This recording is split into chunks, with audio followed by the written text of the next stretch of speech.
নমস্কার, আমি দীপান্বিতা। আমাদের আজকের রেসিপি ম্যাঙ্গো ফিরনি বা আম ফিরনি। এটি বানানোর জন্য প্রথমে আমি একটি আমের শুধুমাত্র শাঁসগুলোকে নিয়ে একটি মিক্সিং জারে ঢেলে দিলাম। তারপর মিক্সিং জারের ঢাকাটি বন্ধ করে ভালোভাবে সেই আমের শাঁসের একটা পিউরে বানিয়ে নিয়েছিলাম, পেস্ট বানিয়ে নিয়েছিলাম। এরপর 4 চামচ গোবিন্দভোগ চালকে আমি 2-3 ঘন্টা ভিজিয়ে রাখার পর একটা মিক্সিং জারের মধ্যে ঢেলে নিলাম এবং মিক্সিং জারের ঢাকাটি বন্ধ করে দিয়ে তাকে ভালোভাবে ব্লেন্ড করে নিলাম। তবে একটু চালের কণা কিন্তু থাকবে, একেবারে মিহি পেস্ট কিন্তু বানাবেন না। এরপর গ্যাসে একটি কড়া বসিয়ে গ্যাসের আগুনটা জ্বেলে দিলাম। কড়াইতে দুধ দেওয়ার আগে প্রথমে একটু জল দিয়ে দেবেন, তাহলে দুধটা নিচে কামড়াবে না। এরপর 1/2 লিটার আমি দুধ যোগ করে দিয়েছিলাম।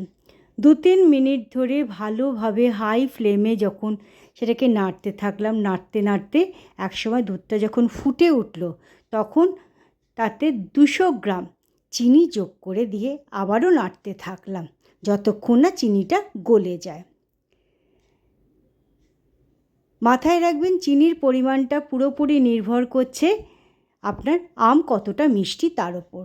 এরপর ধীরে ধীরে এক হাতে সেই চালের বাটা বা পেস্টটি এবং অন্য হাতে খুন্তি দিয়ে ক্রমাগত দুধটিকে কিন্তু নাড়তে থাকবেন।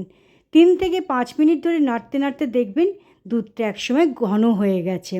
তার মধ্যে 4 থেকে 5 টেবিল স্পুন আমি ওই ম্যাঙ্গো অর্থাৎ আম পিউরেটা যোগ করে দিয়ে আবারও সেটিকে নাড়তে থাকলাম 5 থেকে 8 মিনিট ধরে। ভালোভাবে সেটাকে আমের পিউরিটাকে ভালোভাবে দুধের সাথে মিশিয়ে নিলাম। 5 থেকে 8 মিনিট বাদে গ্যাসের আগুনটাকে বন্ধ করে একটু নাড়িয়ে দিয়ে 2-3 মিনিটের জন্য একটা ঢাকা লাগিয়ে দিলাম। এরপর সেটিকে রাখার জন্য 3টে বাটি নিয়ে সম পরিমাণে আমি সবকটা বাটিতে সমান পরিমাণে ওই ফিরনি যেটা তৈরি করেছিলাম গরম ফিরনিটা যোগ করে ওপর থেকে একটু আমের পিউরেটা যোগ করে একটা কাঠির সাহায্যে একটা ডিজাইন বানিয়ে নিয়ে তার ওপর কিছু পেস্তার কুচি ছড়িয়ে দিলাম। এরপর 2-3 ঘন্টার জন্য সেটিকে ফ্রিজে রেখে দিলাম। আমাদের ফিরনিটা তৈরি হয়ে গেল। আজকের রেসিপিটি কেমন লাগলো তা অবশ্যই জানাবেন। ধন্যবাদ।